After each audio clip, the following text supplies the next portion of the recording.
Good morning and welcome everybody. It's 10:59. We are going to start in just a bit. We're going to allow for the people who have not registered to log on, and we'll start in about 60 seconds. So hang tight and we'll start soon.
All right, ladies and gentlemen, let's go ahead and get started with today's 1031 Exchange webinar.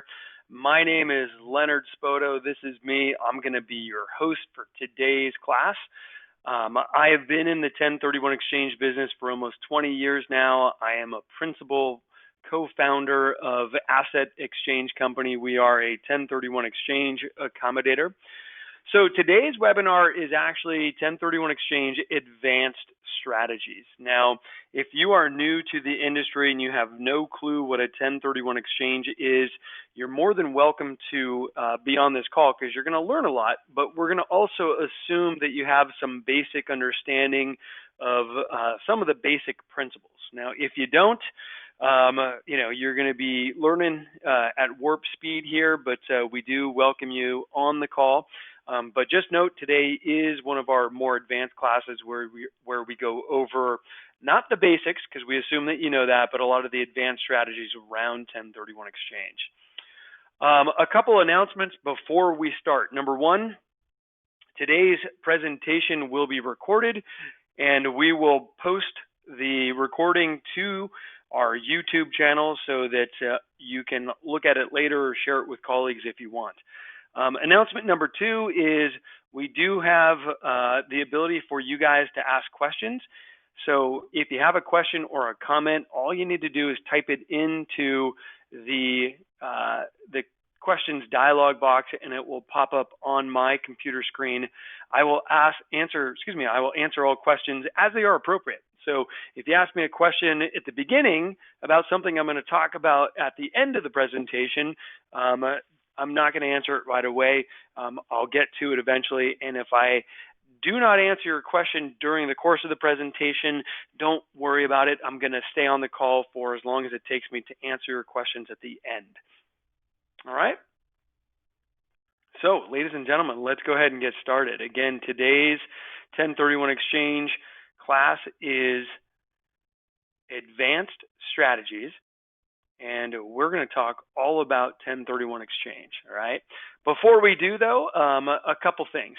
My company is a 1031 Exchange accommodator. That's why I am qualified to give these presentations, because every single day, all day, every day, I am doing 1031 exchanges, facilitating exchanges for investors, working with them on their transactions. Now, what the heck is a 1031 Exchange accommodator? Well, we are a neutral third party that exists for the sole purpose of facilitating 1031 exchanges. So think about 1031 exchanges kind of like investing in your 401k or your IRA, right? You need a custodian in order to make those tax deferred investments. Well, same exact thing for 1031 exchanges.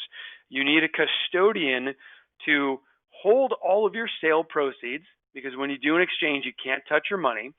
We're going to prepare all of the legal documentation that is required. And then very importantly, we are going to make sure that you are in compliance with all of the rules and regulations set forth within the tax code. Now, my company has been around since 2006. I started this company back in 2006 with a tax attorney, my business partner. We have both been in the industry for almost 20 years, so we were working at a different company doing the exact same thing before 2006. We left that company and started Asset Exchange Company. And as an accommodator, we do about 100 to 150 transactions every single month. And it is very important that when you're doing a 1031 exchange, you are doing it correctly and that you know the rules. All right. Now, of course, you don't have a tax degree, so you're going to know some of the basics, but we're going to be here to hold your hand to make sure that all of the nuances of the tax code are followed. And it is very important that you follow the rules because on average, about 5% of people who do exchanges get audited by the IRS. Now, if you work with my company on your exchange and you get audited by the IRS, don't worry. As I mentioned, I have a tax attorney on staff. He's my business partner. He is a member of both the Board of Accountancy and the State Bar, and we provide all of our clients with audit support in the event of an IRS audit. Now, what does that mean? Well, that means we can't represent you in tax court, unfortunately, but we can help you avoid going to tax court because we are going to help make a defense on your behalf so that you don't have to go out and hire a $500 per hour attorney to do so. All right, so we're going to pull private letter rulings and tax court opinions that help substantiate the position that you took in your 1031 exchange so that you do not end up in tax court and the auditors hopefully go away. All right, we are the only company in the industry that offers this. So I strongly recommend if you're going to do an exchange, either for yourself or a client coming up, that you give us an opportunity to help out because we are the best in the business and the only company that will stand by you if you get audited. All right, so very, very important. Now, let's talk about 1031 exchange. What is 1031? Well, Section 1031 is the greatest wealth building tool available to investors. Why is it a great wealth building tool? Well, because it allows you to sell your investment or business use property and not pay your capital gains taxes. Ladies and gentlemen, is there another asset that you can sell that has appreciation in it where you get to not pay your taxes? If you buy Google stock at 100 and it goes up to $200 per share and you sell that stock, you have to pay taxes, right? Section 1031 of the Internal Revenue Code is a phenomenal wealth building tool because it allows you to sell your real estate investments, and when you make money, you get to keep that money in your pocket. You defer paying the capital gains tax liability as long as you go out and exchange into another investment property.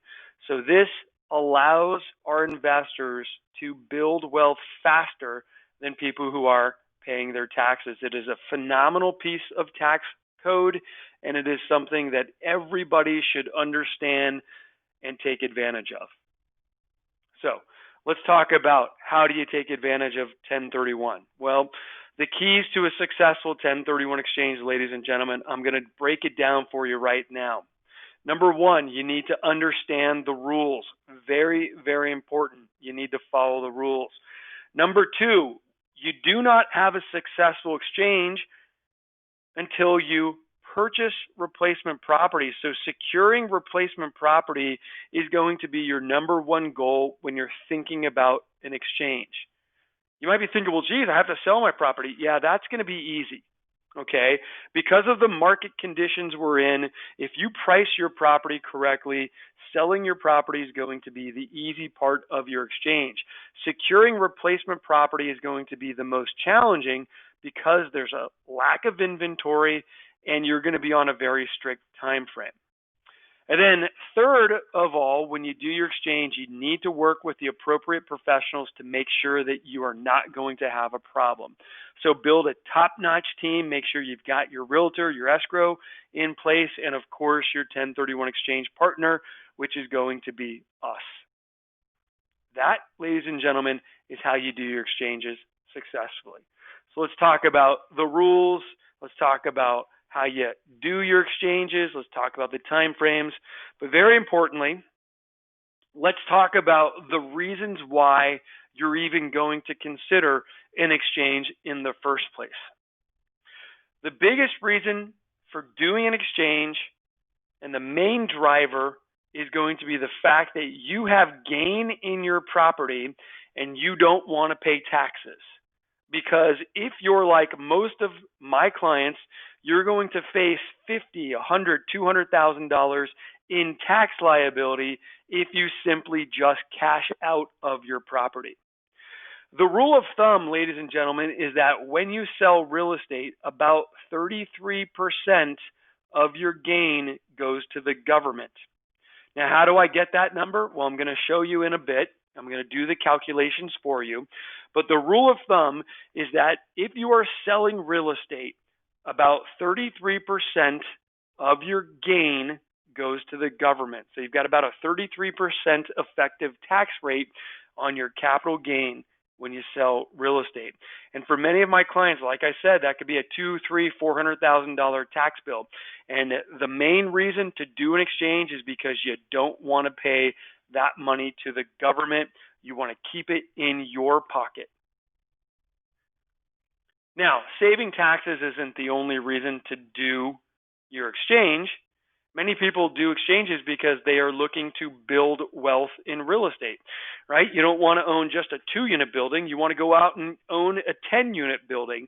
And the way you get there faster as a real estate investor is by selling your property and not paying taxes, but keeping the money that would have gone to the government in your pocket. You're utilizing your saved or deferred taxes to get into bigger and better properties. So you're building wealth, and you're doing it a lot faster than those out there who are paying their tax bill, because you're keeping money that would have gone to the government in your pocket. Now, another reason why people do exchanges is because they are already very wealthy. And when you own a lot of wealth and it's tied up in real estate, you want to protect and preserve that wealth. And the best way to do that is to diversify. And when you own real estate, you can diversify by going into different geographies, going into different types of real estate, or both. Let me give you an example. If you own $15 million worth of real estate in San Francisco and there's an earthquake, all of your real estate might slide off into the bay. So for those of us who are lucky enough to have very large real estate portfolios, the way you protect that wealth is not by just selling it and paying your taxes and putting the money under your pillow. It's by doing exchanges out of certain geographies that you might deem risky into different areas. Or maybe you want to get out of retail right now because you're afraid Amazon.com is going to put all the retail business under, and you get out of risky types of real estate and you diversify into different asset classes that you might think can weather the storm better. All right, so people use 1031 exchange to diversify their portfolios. And then finally, people do exchanges because they've owned real estate for a long time. And two things happen when you own real estate for a long time. Number one, you get sick and tired of it. And number two, your real estate becomes fully depreciated. And both of these reasons are fantastic reasons to consider an exchange. Imagine if you're a 75-year-old and you've owned real estate for 50 years. You might be at a point where you want to spend less time with your tenants and more time with your grandkids. So what do? Well, yeah, absolutely. You can just cash out of your property and pay your taxes, but you might want to consider instead of giving the government a big chunk of your money, just do a 1031 exchange into a property that you don't have to manage. So the relief of management burden is one of the single greatest reasons my clients are doing exchanges. They're just sick and tired of dealing with the terrible T's, the tenants, the termites, the trash, the toilets, right? All of those things that are difficult about managing property, you can get out of by trading your tough to manage property into something that's easier to manage, like a triple net leased property or maybe a DST. You can own institutional grade property and not have to manage it. Okay, that is a good reason to consider an exchange. Now, finally, as I mentioned, when you own property for a long time, the property becomes depreciated. And if you own a residential investment property, you are allowed to depreciate that property over 27 and a half years. So once you've owned it for a full 27 and a half years, your depreciation becomes exhausted. And at that point, your CPA may advise you to do an exchange simply so that you can go into a new, larger property and get new depreciation schedules. Ladies and gentlemen, if you are not familiar with the power of depreciation, I strongly encourage you to shoot me an email and I'll send you an article about how depreciation works. What it does is it shelters your rental income from taxes. And if that depreciation is gone, well, you're going to pay more taxes. So depreciation is a powerful thing, and exchanging out of a fully depreciated property into a new one where you can get new depreciation schedules is a very smart tax move. All right. So these are the reasons, or at least some of the main reasons, why my investors are doing their 1031 exchanges. If you're a real estate agent, I want you to think about these reasons. Do you have a client who might need to diversify? Well, if so, talk to them about 1031 exchange. Do you have an older client who is just sick and tired of managing property? If so, talk to them about doing a 1031 exchange. Once you start talking to clients about these things, you will start getting 1031 exchange clients. All right, so use this class not just as an educational tool, but as a tool to go out and have good, intelligent conversations with your client base, and I guarantee you it will lead to listings for you. All right, so let's talk about taxes.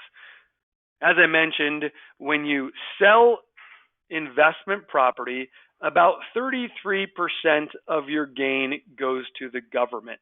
Now, how did I get that number? Well, it's an average of the federal and state taxes that we pay.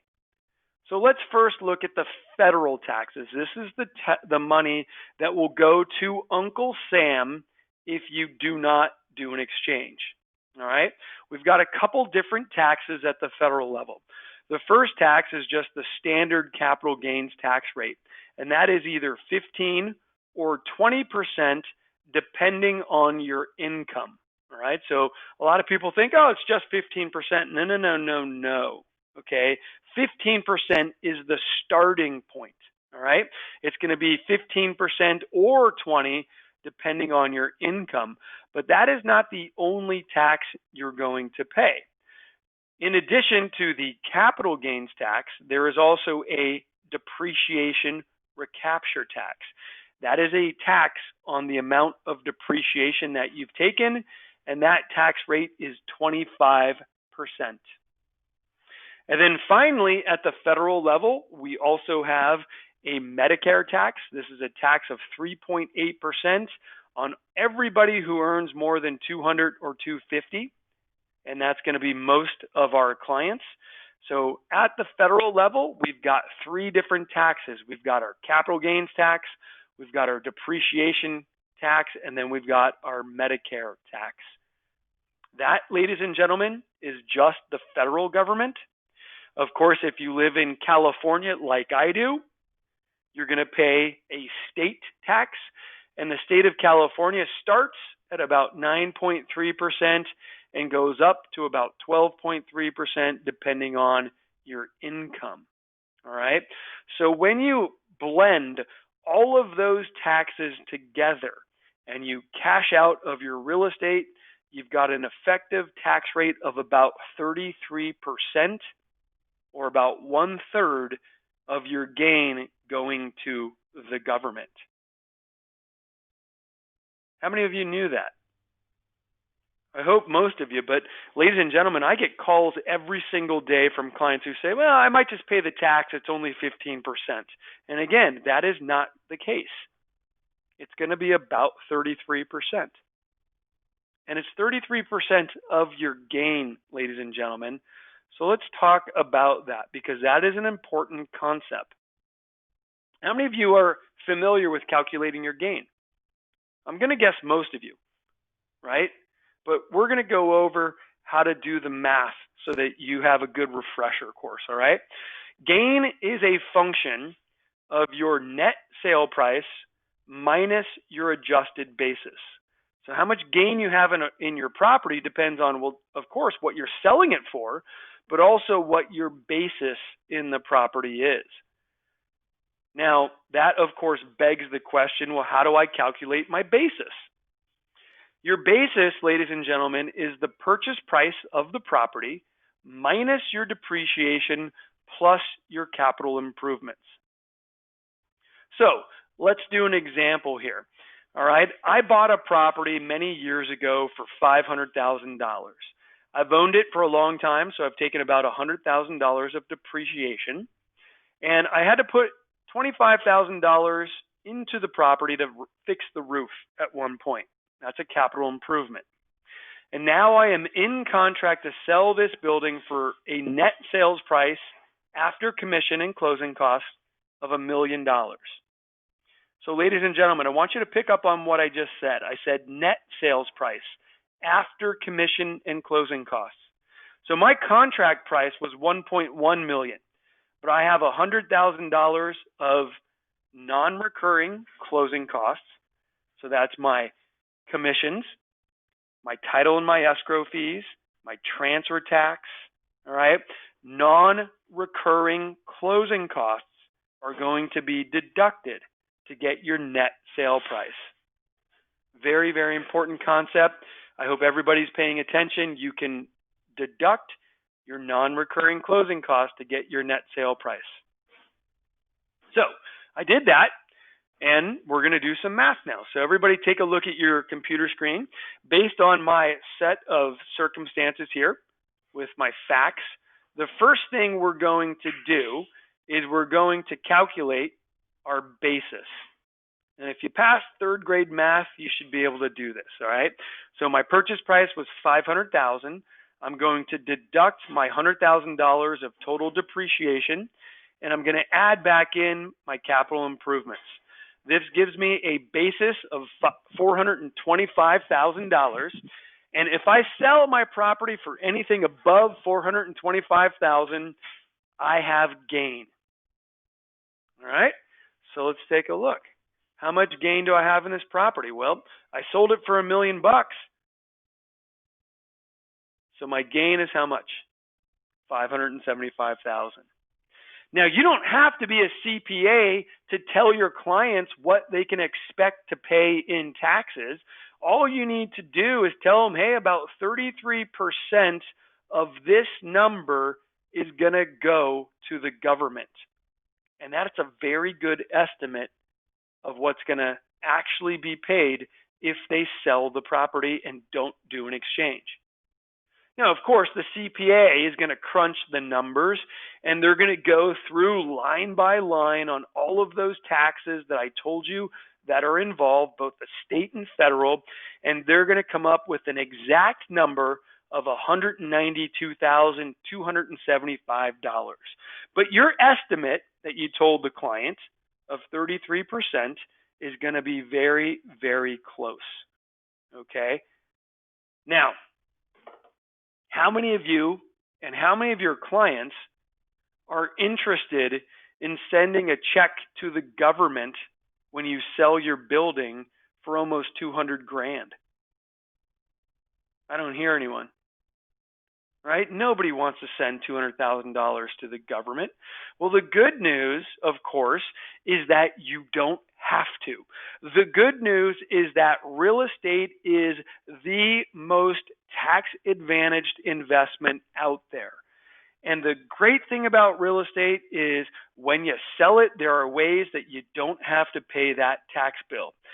And the thing about real estate is you have to look at the type of real estate that you're selling in order to know what type of tax break you get. Now, of course, on the sale of your investment property, you can take advantage of Section 1031 of the Internal Revenue Code to defer paying taxes. But there's also other type of real estate that is sold, right? You might sell your primary residence, and if so, you can take advantage of Section 121 of the Internal Revenue Code to avoid paying taxes. So, ladies and gentlemen, these are the two tax breaks that are involved with the sale of real estate. You either can take Section 1031 for your investment property, or you can take Section 121 for your primary residence. And very often, there might be an opportunity to take both of these tax breaks on the same property.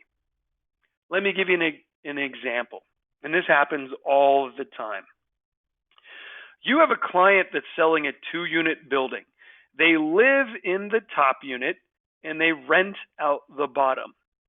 Well, guess what, ladies and gentlemen? When this property is sold, your client can take the homeowner's exemption, Section 121 of the Internal Revenue Code, on the value of the top unit. Because they rent out the bottom, they can take a 1031 exchange on the value of the bottom unit. You can have a piece of real estate, believe it or not, that qualifies for both the homeowner's exemption and the 1031 exchange. That is fantastic because you can walk away from the sale of that property paying absolutely nothing to the government. You can put all the money in your pocket and into the next deal. That is a phenomenal strategy. And ladies and gentlemen, it doesn't have to be a 2-unit building. I had a client who sold a big old giant farm, and actually there were 60 acres of cattle grazing land, and my client had a little farmhouse on it that they lived in. The property sold for $5 million.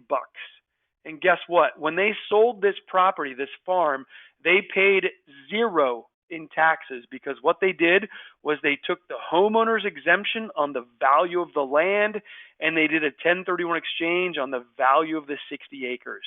So they sold that farm for $5 million and paid absolutely nothing in taxes.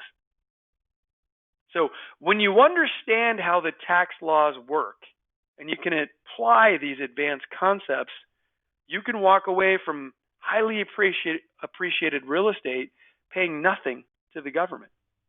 Just need to know how the tax law works.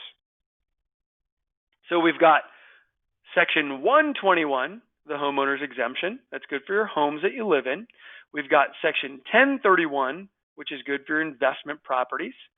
And occasionally, you can use both of these together.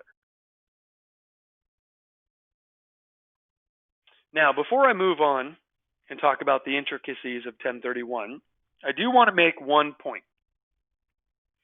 Section 1031 of the Internal Revenue Code is tax deferral. Okay? The homeowner's exemption, when you sell your primary residence, that's tax avoidance. Which one's better? Well, it's always better to avoid paying taxes, right? There's no strings attached. You just don't pay taxes. And with the homeowner's exemption, the first $250,000 of gain is completely tax-free. If you're married, the first $500,000 of gain is completely tax-free. That's a really good deal. Now, with 1031 exchange, there's no limit on how much gain you don't have to pay taxes on. But guess what? All of that gain is simply tax deferred. What that means, ladies and gentlemen, is you do not have to pay taxes on that gain today. You're not off the hook. The government is going to keep track of that deferred gain, and eventually you may have to pay taxes. When do you stop paying taxes, or excuse me, when do you start paying taxes as a 1031 exchanger? Well, you pay taxes as an exchanger when you stop exchanging and you cash out. Let me give you an example. I have clients who start off usually small. They have a 2-unit building and they defer taxes. By doing an exchange, they go out and buy an 8-unit building. They sell the 8-unit building, maybe 10 years later, they defer taxes by going out and buying a 20-unit building. Maybe when they're 50 years old, they go out, sell the 20-unit building and get into a 40-unit building.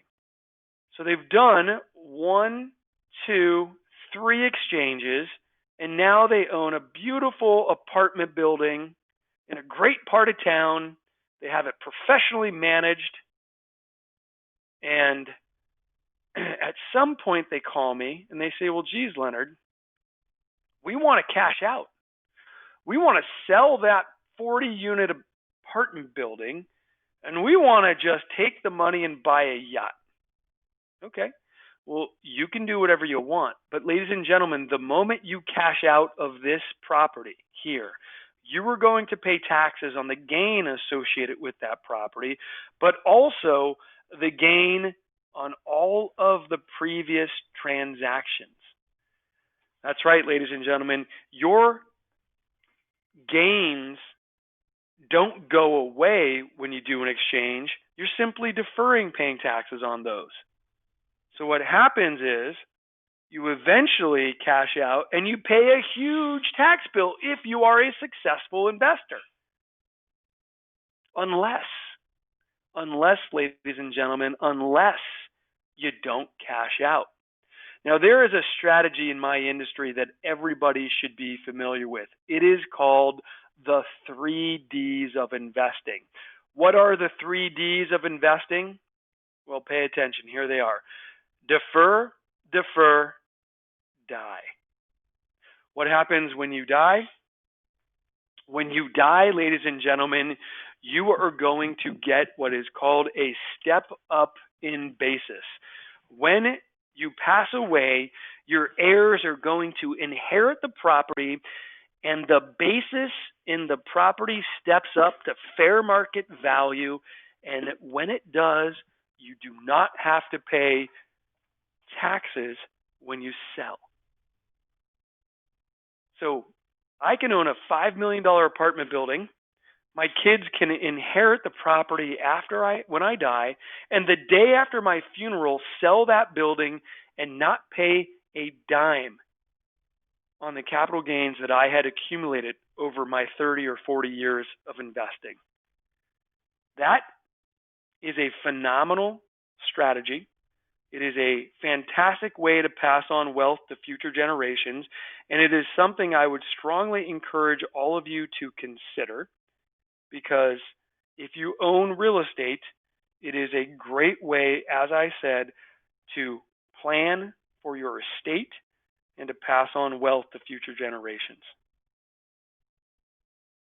All right, so if you're going to do this, if you're going to implement these strategies for you or for your clients, you need to know the rules. All right, the rules for doing an exchange are pretty simple. When you do a 1031, you've got 4 basic requirements.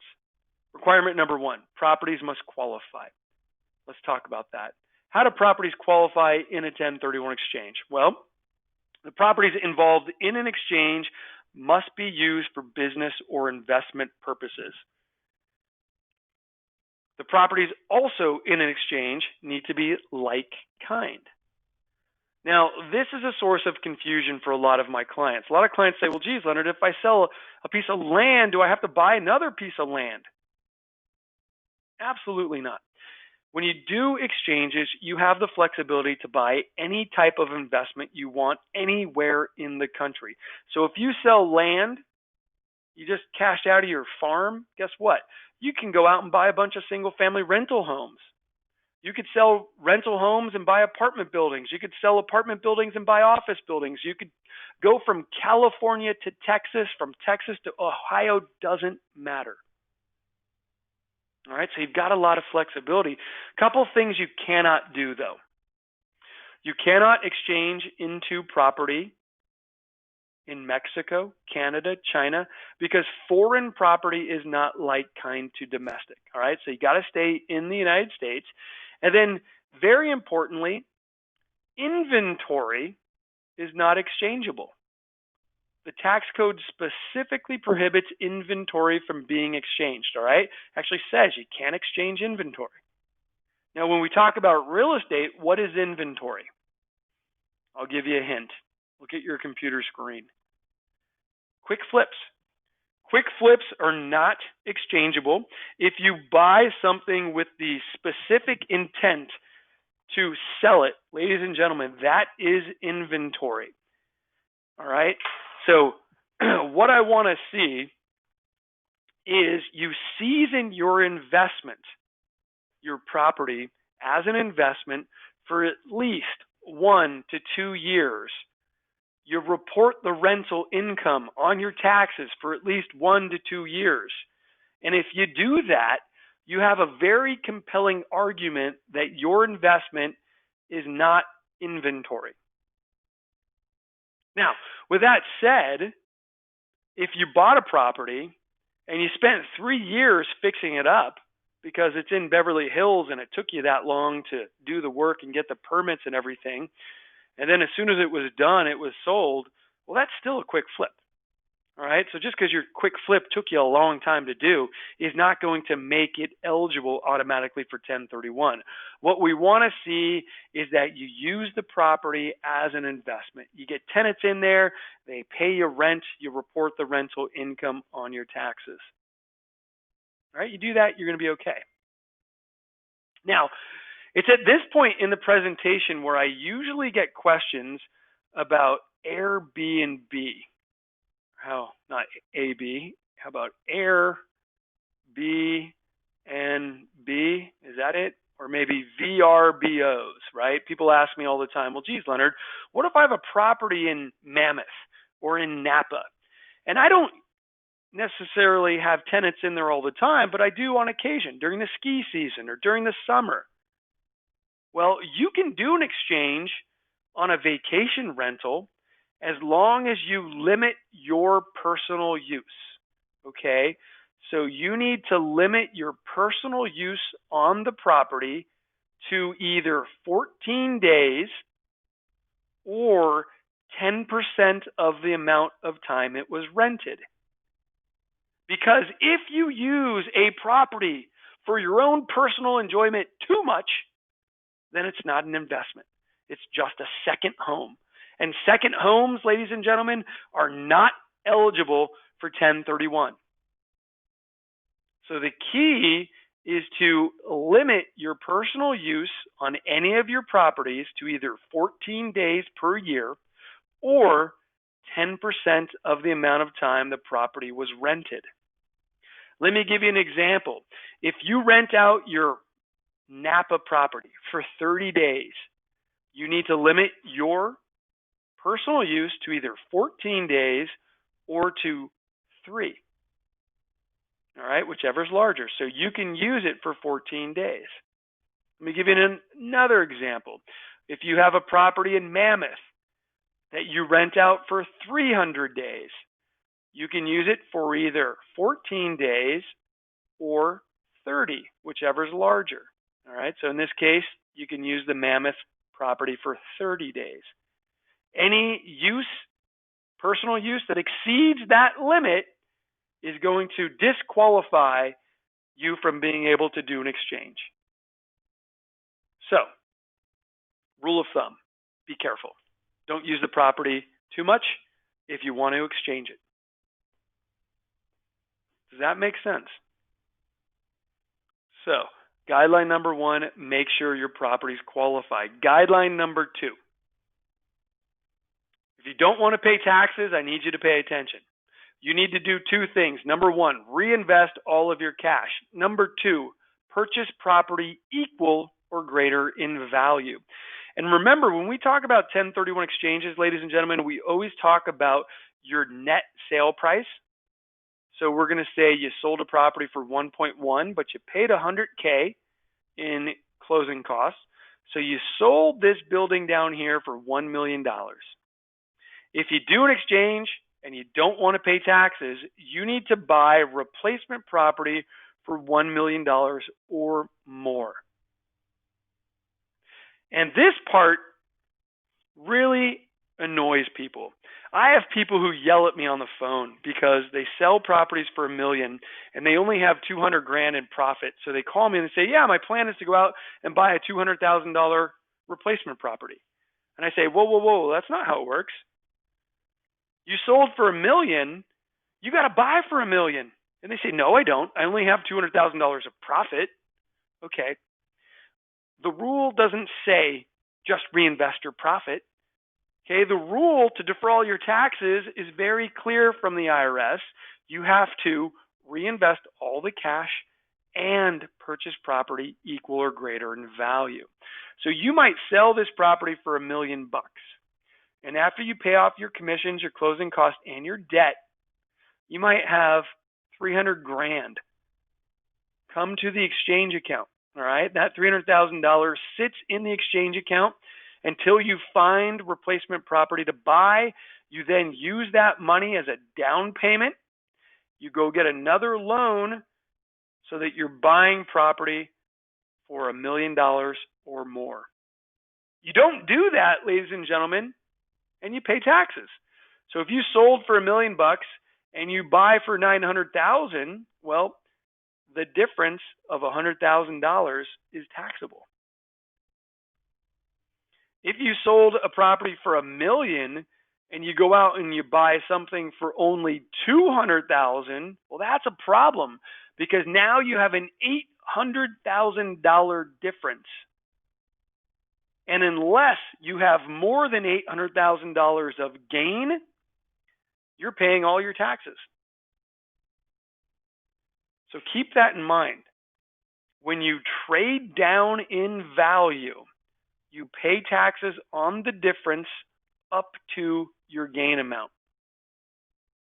So ladies and gentlemen, I want you to pay attention because this can get confusing. Remember the example I gave you where I sold a property for $1 million and I had $575,000 of gain? We did those calculations, right? I showed you the math. I had $575,000 of gain. So if I sold for $1 million and I don't want to pay taxes on this gain, I have to buy for how much? $1 million. Well, what happens if I trade down in value and I don't buy for $1 million, but instead I buy for $400,000? Well, I've gone down in value by $600,000, so I'm paying taxes on all of this gain. I went so far down in value that all of my gain is taxable. There is no value in even doing a 1031 exchange in that situation. You guys follow me on this? This is important stuff. Because your clients get in their head the fact that they sold a property for $1 million, but it only had $200,000 of profit. So they go, hey, I'm just going to go buy a $200,000 rental in Texas. Nope, doesn't work that way. And then your client calls all pissed off at me because I had to tell them how it works. And then they're mad at you. They're mad at everybody because they didn't take the time to understand how the 1031 rules worked and what their reinvestment requirement was going to be. And I have calls like this every single week where people are mad at me because the rules didn't work the way they thought they did. So understand the rules, prepare yourself, start looking for suitable replacement property in the right price range so that you don't have to pay taxes. And do it on time. Because the third rule for the 1031 exchange is your time frame. When you do a 1031 exchange, you have 180 days to complete the transaction. Your time frame starts the day you close escrow. All right, so you close escrow. You have 180 days to go out and buy replacement property. That's plenty of time. Most people don't get upset about the 180-day rules. What most people get upset about is what they have to do on day 45. Day 45 is very, very important. That's the day you have to submit your identification letter stating which properties you're thinking about buying. So although the government gives you a full 180 days or 6 months to complete your exchange, really you have a lot less time because you have to notify in writing what you're thinking of buying way back on day 45. So really you only have a month and a half or 45 days to figure out what you want to buy, because on day 45 you're going to have to submit in writing the list of properties you want to buy. And unfortunately, you cannot just go to the MLS and print out 500 properties and say, okay, I'll buy something from this list. It doesn't work that way. The government requires you fill out your identification letter, and this is what it looks like, using either the 3-property rule or the 200% rule. Now let's talk about the 3-property rule. Most people will identify using the 3-property rule, and they will fill out the letter and they will nominate 1, 2, or 3 properties. Very important, ladies and gentlemen, on day 45, when you nominate these 3 properties, you are then committed to buying from that list of 3. After day 45, if property number 1 gets sold to someone else, you cannot replace it. If property number 2 burns to the ground on day 46, you cannot replace it. You have 1 property left on your list. If you don't get into contract and close on it within the 180 days, you do not have a valid exchange and you'll pay taxes. So, what do? Well, here is my advice for all of my clients. Do not wait until day 45 to start making offers. All right? Because in the first 45 days, you can go out and make 200 offers on 200 different properties and hopefully get into contract on something. So use this time frame here very, very wisely, because this first 45 days for you as an exchanger is going to be crucial. You're going to want to go out and start understanding what market you want to be in, what type of properties you want to invest in, and you need to start making offers. Hopefully and ideally, you are going to be in contract on or before day 45 with the exact property that you want to buy. And when you get into contract, you're going to list that property as your first choice, and you're going to be smart. You're going to list a second property as a backup and maybe even a third, just in case something happens to this first one that you're in contract on, right? Maybe you go out and you do your inspections and the place is infested with termites and rats, and it's going to cost too much to deal with it. So you say, okay, forget that one. Well, at least now you have a backup or 2. Now, the 3-property rule is the most common way to fill out your identification letter. Again, you get 1, 2, or 3 options. But it's not the only way. If you are interested in nominating more than 3 properties, you can do so, but it's tricky. All right? You have to use what is called the 200% rule. The 200% rule does not limit the number of properties that you put down on your letter. You can do 6, 10, 15. It doesn't matter. There's no limit on the number. However, the government limits the value of all this real estate. So the total value of all this real estate cannot exceed 200% of what you sold. So let's do an example.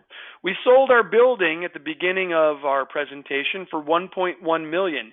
And this is the one instance where I'm going to use the gross sale price, not the net. Right? Did you hear that? Let me repeat it. When I use the 200% rule, I'm going to use my gross sale price, not the net. And I'm going to say 200% of my gross sale price is $2.2 million. So I can go out and I can identify $2.2 million worth of real estate. Maybe that's 11 $200,000 properties in Texas. That's fine. Does this make sense? I haven't gotten any questions from you guys, so I'm going to assume either you haven't figured out how to type in a question or I'm doing such a fantastic job today that everything is clear and you understand 100%. All right, let's recap. When you do your exchange, number one, make sure your property is qualified. Number two, reinvest all of your cash, purchase property equal or greater in value. Number three, you got 180 days. And number four, you have to identify on day 45. Now, I did get a question from Shelly. Shelly says, well, geez, on the 3 property rule, is there a limit to the value? Absolutely not. Okay. We sold for $1.1 million. The first property that you identify might be $2 million. The second property might be $3 million, and the fourth property might be $10 million. It doesn't matter about the value. With the 3 property rule, you get 3 properties regardless of how much they cost. We only worry about the value of the properties if you're going to submit 4 or more properties using the 200% rule. All right? So, to summarize, you got those 4 rules. Properties must qualify, reinvest all of your cash, purchase property equal or greater in value. How many days do you have to do your exchange? 180. And what do you have to do on day 45? Identify. So, let's talk about some of the really fun stuff. And I only got a short amount of time to do it, so I'm going to go quick, but you guys are smart and you can follow along. All right. I'm going to skip this slide. Let's go to this one. Now, Shelly, who just asked a question, I'm going to pick on her. Shelly bought a house way back in 1991 for $100,000. She lives in it. She raised her kids there. Now the kids are gone in college, and she's thinking, well, geez, this house is too big. What do I do? Well, Shelly wants to sell it, but the problem is the property has gone up in value a ton. And that's not necessarily a problem, except for she has gain of $900,000 approximately on the home she lives in. She is married, so $500,000 of that gain can be tax-free with the homeowner's exemption. But the problem is Shelly has gain in excess of the homeowner's exemption. $400,000 of excess gain, which results in a big tax bill if Shelly sells her home that she lives in. So, ladies and gentlemen, what does Shelly do? Well, she doesn't sell her home. She moves out. She converts it to a rental. She establishes the property as an investment for 2 years. And she does so that when she sells it, she can do what? She can take a 1031, right? So Shelly has converted her primary residence into a 1031 exchangeable property. And Shelly has rented it out. And when she sells it, it absolutely qualifies for 1031. But guess what, ladies and gentlemen? Shelly has also lived in this property for 2 of the past 5 years. So she qualifies for her homeowner's exemption, which we know is Section 121 of the Internal Revenue Code. So Shelly has a property that she has the opportunity to take Section 1031 and Section 121. What does she do? Well, she takes them both. That's right. She takes them both. And how does that work? Well, what Shelly's going to do is Shelly's going to sell her property. She is going to 1031 exchange and take the homeowner's exemption and pay absolutely nothing in taxes. So what's going to happen? Shelly is selling the building for $1 million. The homeowner's exemption amount of $500,000 comes out. She does a 1031 exchange on the value that's left over and defers all remaining taxes. That, ladies and gentlemen, is a phenomenal strategy. So I've got a question. Are there any limits to the rental activity? Well, if you want to take the homeowner's exemption and the 1031 together, you want to be careful not to rent the property out for more than 3 years. Because let's assume you rent the property out for 10 years. If you rent out the property for 10 years, you are no longer qualified for the homeowner's exemption because you haven't lived in it for 2 of the past 5. So if you rent the property out for 10 years, the only thing that you can take is a 1031. You've just excluded yourself from the homeowner's exemption. So when you do this, you want to rent the property out for 2 or 3 years maximum so that you can take the 1031 and the homeowner's exemption together. Now, ladies and gentlemen, Sheila asked me, when I do this, can I buy myself a primary residence? Well, let's look. We're going to sell the property.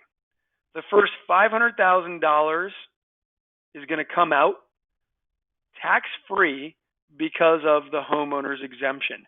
With that money, I can do anything I want. So can I buy myself another home? Absolutely. All right. But that's not all my money, right? So I have some leftover value.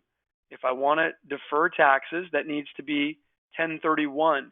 And with that money, I have to buy an investment property. So the first $500,000 that comes out with the homeowner's exemption can go into whatever you want. The remaining value needs to be exchanged, and that needs to go into an investment property. Let me give you another example. Okay, Sheila actually did not sell her property for $1 million. It actually went up in value. So by the time she sold it for $2 million. The $500,000 comes out tax-free. She puts that in her pocket or goes and buys another home. The 1031 exchange amount now is $1.5 million. So if she's going to defer all the taxes, she's got to do a 1031 on the remaining value. So $2 million sale, homeowner's exemption comes out. The remaining value is what you need to exchange in order to defer all the remaining taxes. Does that make sense? Give you one more example. Sheila sold the property for $3 million. The first $500,000 comes out tax-free. The remaining value of $2.5 million is now a 1031 to defer all taxes. You guys get it? Good. This is important because I know a lot of you who have lived in California for 20 or 30 years have gains in excess of your homeowner's exemption amount. So you can absolutely sell your home and pay some taxes on any gain that's over your homeowner's exemption amount, but you don't have to if you don't want to. There is a strategy available to you, and it is a fantastic strategy. I have clients do it all the time. Okay, guess what, guys?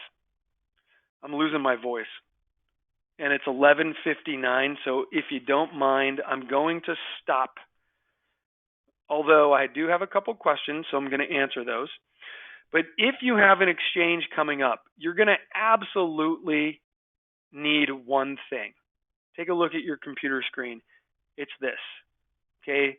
If you have an exchange coming up, you're going to need advice on how to structure it. You're going to have some questions. So put this phone number in your cell phone right now. Save me as the 1031 guy. So next time you have a 1031 exchange question, you've got me on speed dial and you look like a hero to your clients. When you do your exchange, you're going to have to set up an exchange account. I'll get it set up for you ASAP. You got my email address here. You got our website. All of the information that we talked about today is available online at our website. It's also going to be on our YouTube channel, so you can review these webinars. We've got a bunch of different webinars that you can take a look at as well. So use us as a resource. All right. Now I'm going to stay on the call and answer these questions that have popped up. So if you do want to listen, feel free. If you need to go to lunch, make your 5-year-old a peanut butter and jelly sandwich because you're working at home, by all means, log off. But if you want to hear some answers to some questions, we're going to do that now. All right, so Sheila says, okay, Sheila, I don't understand your question. We're going to go with Michelle. Michelle says, what about a property held in an LLC? LLCs are tricky, guys. So there are two types of LLCs, all right? You have multi-member LLCs, and then you have what are called single-member LLCs, all right? And when you do, oops, that's supposed to be a C. When you do an exchange, I need to know what type of LLC you have, because a multi-member LLC is its own tax entity. And as such, a multi-member LLC that files its own tax return needs to do its own exchange. So the problem with multi-member LLCs from a 1031 exchange perspective is if you sell a property that is owned by a multi-member LLC and the members don't want to do an exchange together, you have to break up the LLC and put the individuals on title. Because when we do exchanges, Michelle, it is not the members of the LLC who are doing the exchanges, it is the taxpayers. And a multi-member LLC is its own taxpayer. So very important, when you do exchanges, you need to know who the taxpayer is. The taxpayer could be a person, or it could be an entity, a corporation, an LLC. And if the taxpayer is an LLC, well, guess what? That taxpayer is doing the exchange, and the LLC is going to sell, and the LLC needs to buy the replacement property.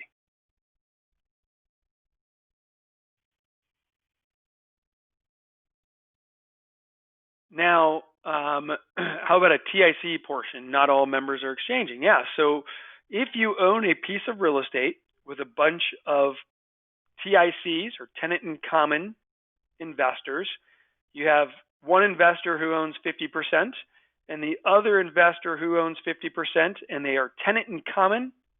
Both people are on title. The 50% owner who wants to exchange absolutely can.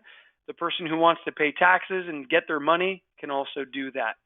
So the way you hold title is very important if you're going to do different things. The easiest way to hold title that gives you the best flexibility is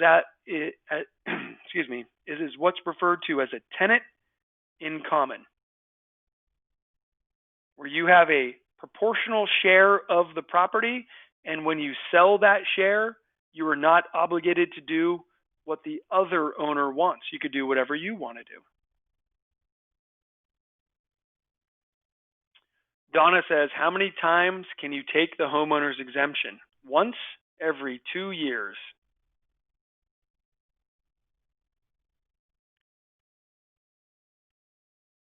All right, Terry says, Errata says, you sell for $1 million and you purchase for $900. What happens there? Well, we kind of went over that. You sell for $1 million, you do an exchange, you buy for $900. The difference of $100,000 is taxable. Anytime you go down in value, you pay taxes on the difference up to your gain amount. Hey, Shelley is asking about entity issues. Again, Shelley has a trust that owns a property. The property is going to be sold. Who needs to buy the new property in the 1031? Well, it depends, okay? And this is why I make the big bucks, okay? Because all these kind of questions have a lot of nuance. I can't just give you a straight up answer. I need to know more, okay? The trust that is selling the property, is it its own taxpayer? Most trusts are not their own taxpayers. Let me give you an example. A revocable trust is generally not going to have its own taxpayer ID number, but an irrevocable trust usually will. So what kind of trust do we have that owns the property? Is it a revocable trust or an irrevocable trust? If the trust has its own tax ID number, the trust is going to sell the property and the trust needs to buy the replacement property.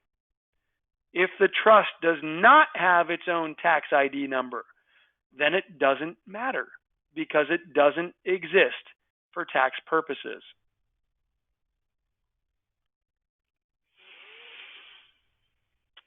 Gelver wants to know about doing a 1031 into a piece of land and then building on that land. Can I do that? Absolutely. A couple ways to do it.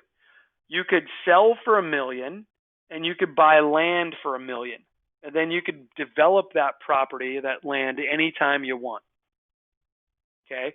Or you could sell property for $1 million and you could buy land for less than $1 million, and you can use the leftover 1031 funds to improve the land. Let me give an example. You sold for $1 million. You buy land for $200,000.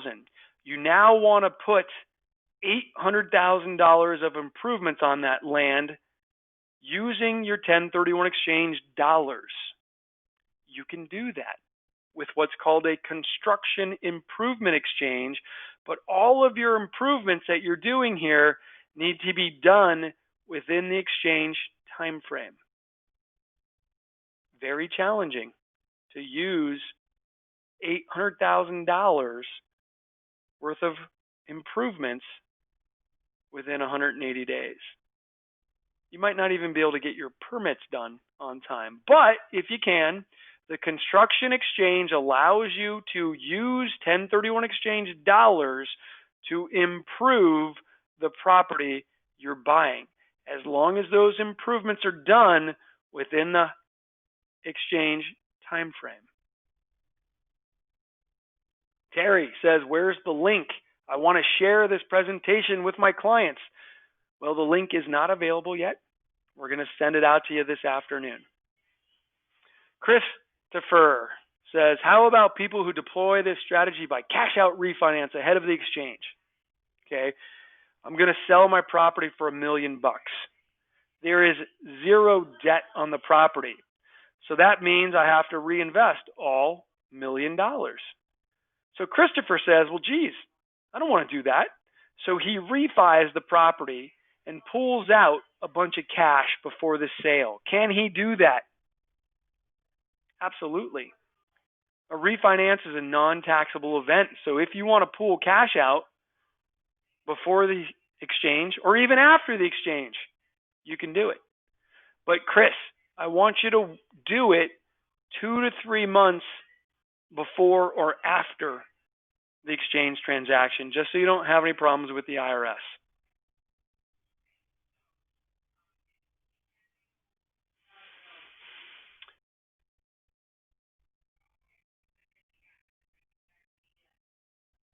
All right, so Eric says, how long after you buy your personal residence can you then do an exchange? So we do not do exchanges on personal residence. All right, so remember, you're not going to sell your home and ever do an exchange unless you moved out of your home and converted it to a rental. Christopher says, what about reverse exchanges? I don't know, Chris, what about them? What do you want to know, buddy? Reverse exchange. I don't like them. because they're hard to do. A reverse exchange allows you to buy your property first, and then you have 180 days to sell. Here's the problem. You cannot own the new property and the old property at the same time. So if you want to do a reverse exchange, I need to buy the new property for you. I become the title holder of the new property, and I own the new property until you get your property sold. So let me tell you the problems with doing that. Number one, those deals where I take title to a property for you, they're really hard to get a loan on. It's really challenging to finance reverse exchanges. Number two, there are duplicate escrow and title expenses. There are duplicate transfer taxes, and my fee is more. So reverse exchanges cost a lot more to do.